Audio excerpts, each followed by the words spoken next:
As of September 16th, the Miami Heat still have not traded for Damian Lillard.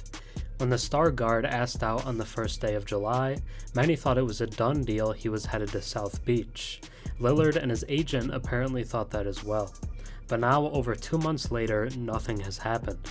However, a lot of people still expect it to happen and are very high on Miami's chances entering this season.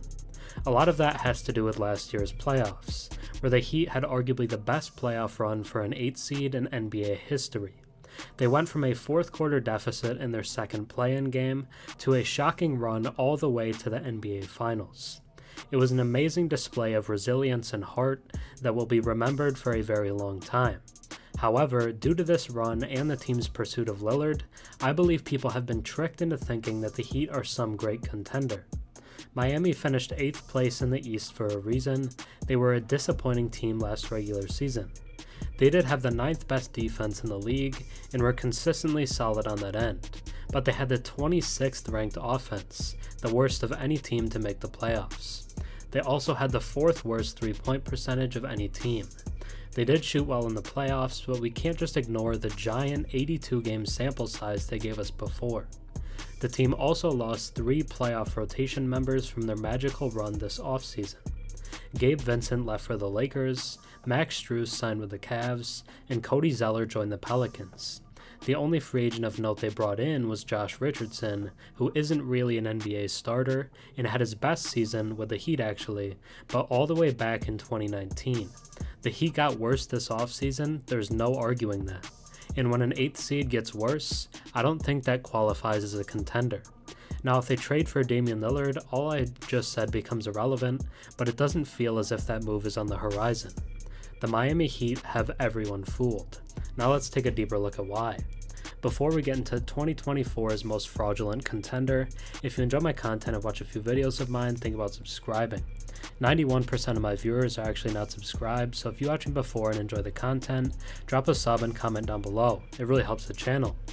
Last season, the Heat went 44-38, which is good enough for 7th place in the East before the play-in tournament. It was a massive drop-off for a team that had been the 1 seed only 1 year prior. They didn't have any major losses, the offense had just seemingly fallen apart. They averaged just 109.5 points per game, which was dead last in the league.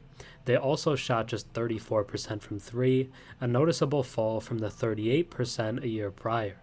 They hung around the play-in race all season, and to put it bluntly, they just weren't all that good.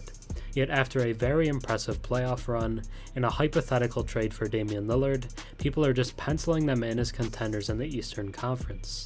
That would be an overreaction.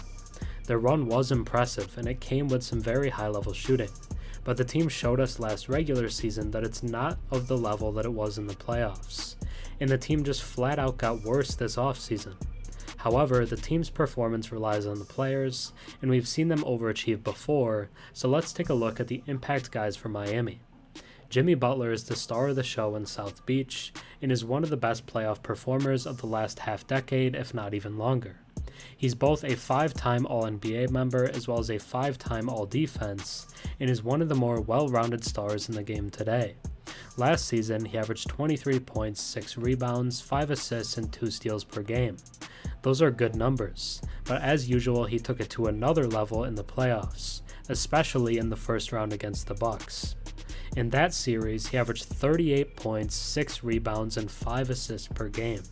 It was one of the most dominant showings that I've ever seen, and was one of the greatest individual series in playoff history. He just turned 34, so you might wonder if a decline is coming, but it hasn't yet at all. If the team doesn't end up as a contender, it won't be because of Jimmy. Big man Bam Adebayo is seemingly the perfect all-star partner for Jimmy. He doesn't need the ball much, is happy to let Jimmy isolate, and is one of the most versatile defensive players in the league. He made his second all-star team last season, and coincidentally, both seasons he's made it, the team has reached the NBA Finals. So if you're a Heat fan and he makes the all-star game, book your finals tickets. Last season, he averaged 20 points, 9 rebounds, and 3 assists per game. He'll be in the running for Defensive Player of the Year once again, and is perennially an all-star level talent. Then you have last season's playoff star in Caleb Martin. He went undrafted out of college and spent some time with the Hornets. For his career, he's just an 8-point per game scorer, but many would argue that he should have won the Eastern Conference Finals MVP. He was that good in that series. He averaged 19 points and 6 rebounds per game against the Celtics, while shooting 60% from the field and 49% from 3. Anytime the Heat were losing momentum, he would hit huge shots to stop the Celtics from coming back. If you hadn't watched any NBA before the series, you would have likely thought he was a better player than Jaylen Brown is. The Heat have reportedly been hesitant to place him in deals for Damian Lillard, and why wouldn't they be? His performance left a lasting impression. It's hard to say for sure though if he can put up that level of production for an entire season. Because the sample size is so small, I'd likely lean towards no. Finally, we should talk about Tyler Herro. The dynamic scoring guard missed practically the entire playoff run last season due to a broken hand, and many have said that the team wouldn't have made the finals if he had been playing. But that discussion is likely a little unfair. He is a good NBA player. Last season, he averaged 20 points, 5 rebounds, and 4 assists per game, and also actually led the league in free throw percentage at 93.4%. He's a high-level offensive player, and I'd say it makes up for his subpar defense. If a Lillard trade goes down, though, he'll undoubtedly be in it. In terms of lineup, the starters should be Kyle Lowry, Herro, Butler, Martin, and Adebayo. Then the second unit should be Josh Richardson, Duncan Robinson, Haywood Highsmith, Kevin Love, and Thomas Bryant. Young guys like Nikola Jovic and Jaime Jaquez could get some minutes as well. This team just isn't very deep though. So what should we expect from the Heat in 2024? On the low end, they could miss the playoffs entirely, but likely still make the play-in tournament. Losing 3 rotation pieces from last season's 8th seed is going to have a bigger impact than many people seem to realize.